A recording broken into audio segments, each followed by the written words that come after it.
So, you have some new content for me? Yes, sir, I do. do. It's based on this dystopian graphic novel called The Electric State. No, sounds like reading. Oh, no, don't worry. I figure we just basically grab the general aesthetic and make a Marvel movie out of it. Oh, I like the sound of that. Besides, who knows better than us how to put together a story? Nobody that I've ever been able to fully pay attention to. So tell me about this thing. Well, I'm thinking Chris Pratt and Millie Bobby Brown. She has a lot of followers on Instagram. She sure does. So many big numbers. Amazing. But I did mean tell me about the story. Oh, okay. Well, this takes place in the 1990s after a big robot war. There wasn't a robot war in the 90s. No, but like, what if there had been one? Oh my god. So anyway, robots rise up because... Oh, okay, well this takes place in the 1990s after a big robot war. There wasn't a robot war in the 90s. No, but like, what if there had been one? Oh my god. So anyway, robots rise up because humans don't want them to have rights or live lives because they're objects or whatever. Whatever. And the robots were kicking human butts for a while because robots don't need to eat or sleep, but humans do. Right, we do need to do that. Yeah, and in fact, we're gonna have this badass line from Chris Pratt's soldier character where he's like, these bots, they don't need to eat, sleep, or blink.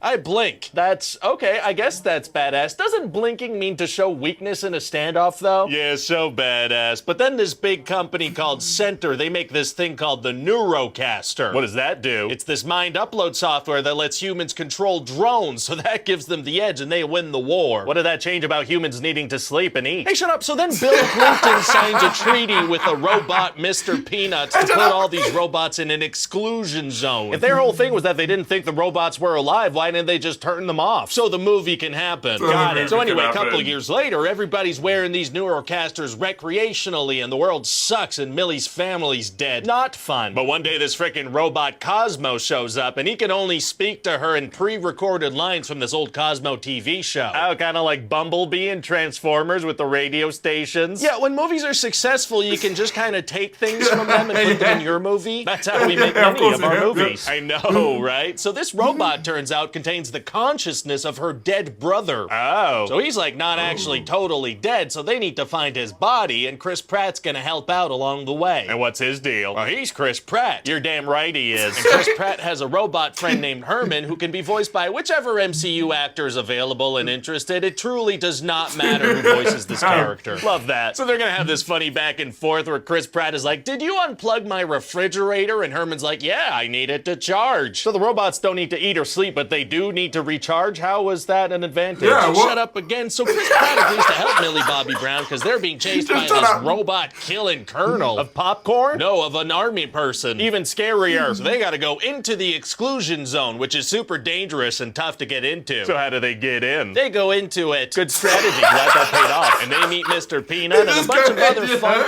No problems. They just go.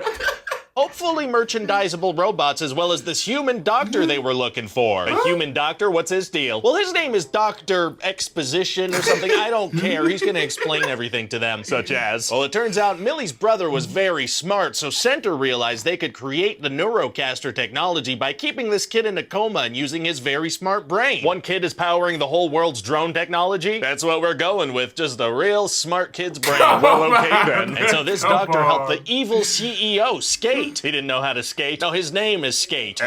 Evil sporting goods are tight. Anyway, this doctor guy hooked up Millie's brother to this system, but he doesn't want to be evil anymore, so he helps robots. Sure, okay. So the good guys ask Mr. Peanut for help, and he's like, I would never help a human. I'm Mr. Peanut, and I'm mad at humans. Sounds like this Peanut's got a pretty firm stance. For sure. But then he sees Millie Bobby Brown and her robot brother watching a robot cartoon, and he's like, you know what? I'm in. Oh, wow, that was quite the 180. Movies have the power to change people, sir. For example, you and I will be much richer after this one. Wow, that's a beautiful sentiment. Anyway, so back to this dystopian world where people can't stop staring at screens. Right, the one you're writing? So that freaking colonel shows up with an army and destroys the robot's home and kills a bunch of them, and they take the brother back to Center. Oh no. So now the good guys decide they need to go unplug the brother, and that'll take down the whole system, so they go attack. Very exciting. Super exciting, because these are all characters that we've gotten to know and we care about. We do. Well, not us personally, and maybe not the audience, but somebody out there maybe. That works for me. There's gonna be a big old fight between the robots and these Neurocaster drone soldiers, and the robots each have their own unique fighting style, so that's fun. Oh, they do. So now Millie Bobby Millie has to get her brother out of the system. Oh boy. So she actually plugs in and goes to talk to him, and he's like, yeah, you gotta kill me. And she's like, I don't wanna, but he's like, do it. And she's like, okay. I mean, if this kid is the key to all the technology at Center, it's gonna be tough to disconnect him. Actually, it's gonna be super easy, barely an inconvenience. Oh, really? Yeah, there are these 3 glowing buttons next to his body, and if you press them, he dies. Oh. Yeah, so she presses those big buttons and saves the day. Well, great. Really great. So then we get to witness the triumphant moment where Chris Pratt jumps alone in front of a green screen shouting, we won, yay, we won. Now that's cinema. I want to spend $320 million on this. Seriously, you want this to be one of the most expensive movies ever made? I do. Okay, I gotta ask, how do you keep doing stuff like this? Well, let's just say I got a couple of tricks up my sleeve.